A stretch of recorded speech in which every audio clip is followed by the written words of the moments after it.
I think at this point we can all agree that video games are pretty much a mature medium. After multiple years in the market and multiple hardware revisions, we've kind of all collectively figured out what genre conventions are and what to expect in a modern video game. When you buy one off the shelf, you pretty much know what you're getting yourself into. Hold on just a sec. Back in the mid-90s though, we were still kind of figuring out this whole third dimension thing. Dynamic camera setups were still pretty wonky, and genre conventions for them were being invented in real time, with mixed results. Some games, though, took an entirely different approach. By eschewing the whole dynamic camera and dynamic environment entirely, they merged 2D and 3D to create something wholly new. And games that used this approach had a style and substance all their own. Nowadays, fixed camera angles are pretty much a relic of the past. Nobody uses them anymore, and no AAA games actually have them. But you know what? Fixed camera angles were actually pretty cool. So, wait. Why did Capcom even decide to use fixed camera angles for Resident Evil anyways? Well, it was all about the technical limitations of the PS1. The mid-90s was still really early in 3D rendering technology as a whole, so the limits when it came to rendering fully 3D worlds were pretty intense. Lots of early PS1 games had poor draw distances and overly boxy level design because the raw power of the original PlayStation just wasn't enough to keep up with the imagination of the designers. As time went on though, visuals improved, and tricks were developed to make environments look great. Tricks we'll be talking about in the future, so be sure to subscribe so you don't miss them. But the method that Capcom landed on for Resident Evil? Just don't render them at all. All the backgrounds in the PS1 Resident Evil games are pre-rendered. They're just static images. Because the PS1 didn't have to render the environment, you could make the details and level artwork as detailed as you wanted. Or as much as your workstation could handle. The late 90s was just as rough for making these assets as it was displaying them. Still, they were a huge step above what could be done in real time. I mean, just look at the detail in Resident Evil 3. These are honestly just beautiful. Since the console didn't have to render any of these environments on the fly, all the 3D horsepower the system did have could be dedicated to the character models, so they ended up being a lot more detailed than other games at the time. As great as this technique is, it's not without its trade-offs though. Since the environments weren't being rendered in real time, you couldn't move through them and have the camera follow the character the same way you could in a fully 3D game. At the end of the day, they're still just pictures. So in order to be able to move through these levels in these games and give them a feeling of continuity, a series of fixed camera angles that the view would snap to as you move through the level were set up. Hence the classic presentation all of us know and some of us love. An awesome side effect of the fixed camera was that what it lost in flexibility, it made up for with focused artistry, allowing developers to be much more creative with the compositions they present the environment in, as compared to a standard camera, which mostly just sits around your character. The gameplay in the original Resident Evil titles have actual cinematography in their moment-to-moment. By taking control away from the player in Resident Evil, it gave complete control to the designers to craft something that perfectly framed their vision. The fact that this aspect of control over the presentation also works perfectly in a horror game is just icing on the cake. And even if this wasn't intentional from the start, Capcom obviously realized this strength during development and leveraged it constantly throughout the series. Moving through an environment in Resident Evil plays out like a scene in a horror film, with each screen the equivalent of cutting to a new shot, slowly continuing to build tension before the eventual reveal. You can't really do this in a modern game without taking control away from the player so the game can momentarily control the camera with a cutscene, or present it in real time and hope the player doesn't accidentally look away and miss the money shot. With fixed cameras, you can do both of these at the same time. The only issue now is trying to control a character like this will be a little confusing. The location of the character on the screen and the orientation of them to the environment is constantly shifting. The player would have to constantly adjust the direction of the character every time the camera moved. Unless there was a way for the controls to always move the character in the same direction from any angle. A control scheme where forward was always forward, backward was always back, and left and right always turned you to the character's left and right, no matter how you were looking at them.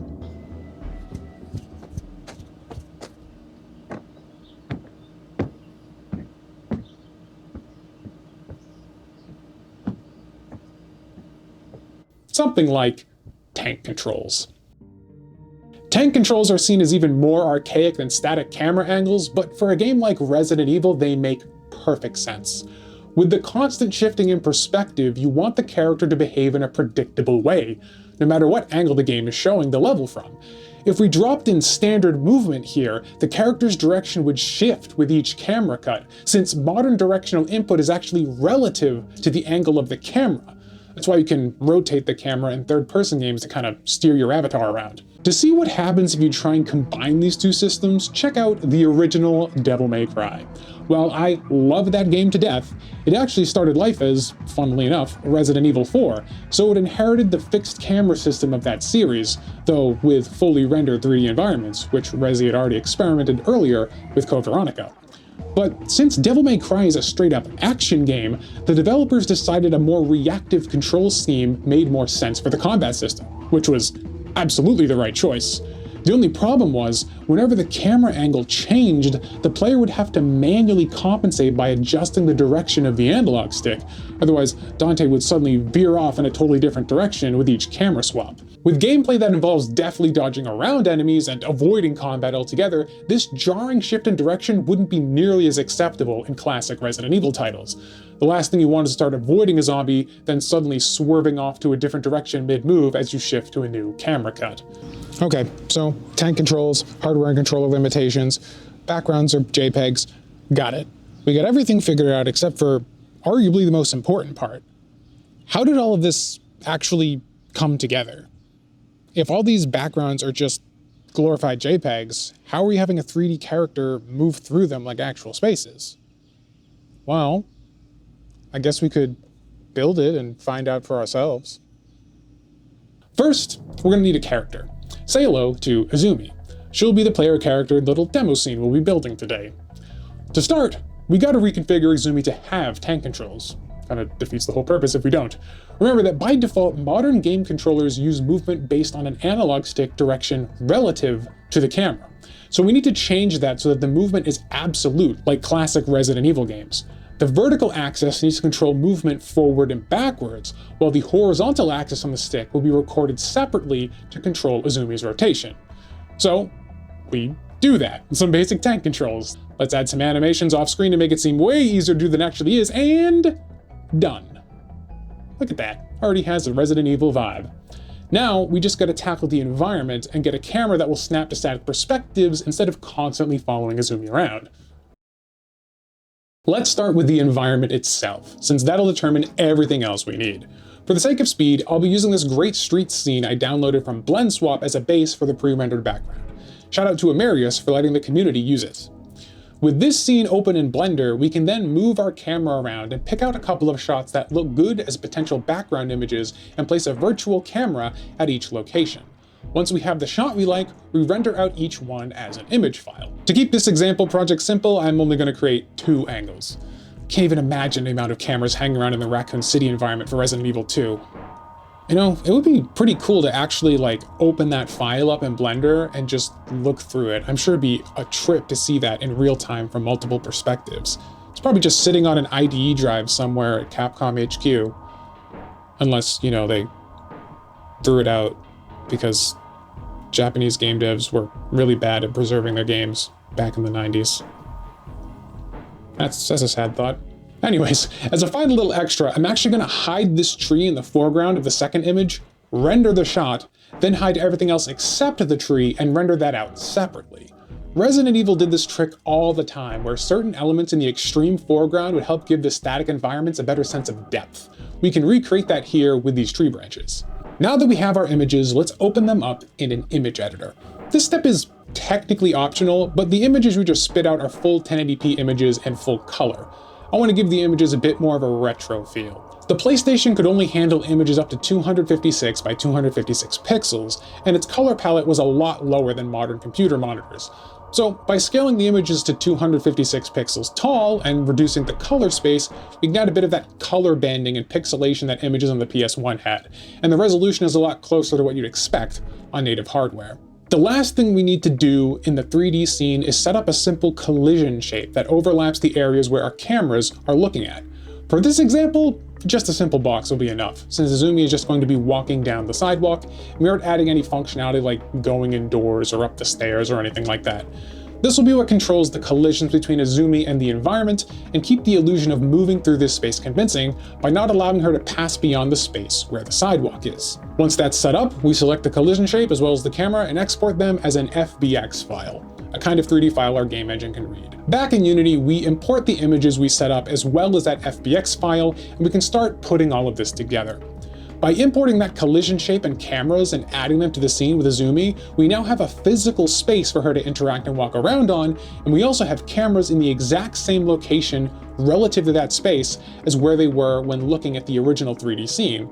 So if we just line up those images we rendered out with the cameras, it should look like Izumi is walking around on the sidewalk. Now, if we disable the mesh render of our collision shape so that it's invisible when we play the game, it works! Until we walk out of frame. We have our cameras viewing our scene and the images are set up to look like backgrounds, but we still need a way to tell the game when to cut from one set of cameras and backgrounds to the other. To do this, we'll just have to drop another cube into the environment, aligned roughly with the second half of our collision shape, the space that our second camera is looking at. This shape, however, won't have any collision.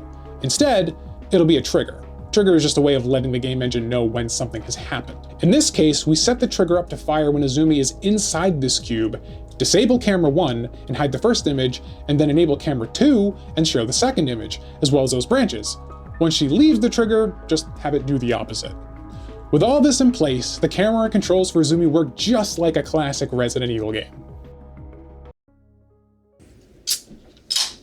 So, what have we learned?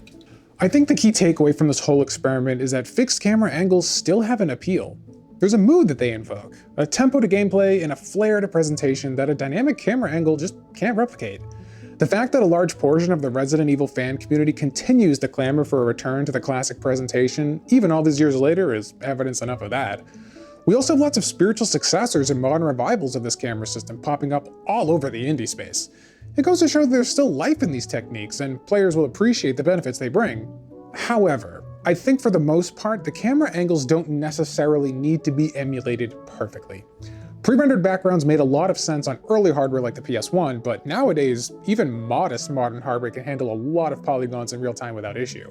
I think for most indie projects, it'll be a lot easier, and maybe more importantly, more flexible, to still use fully 3D backgrounds, just with a static camera.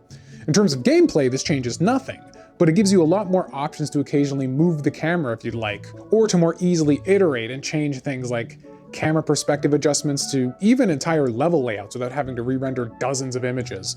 Unless you're making some really dense environment art that would bring even high-end hardware to its knees, or just want to make a game that has as minimal spec requirements as possible in the name of accessibility, I don't think this aspect is necessary anymore. The time and effort is better spent on making the game itself better.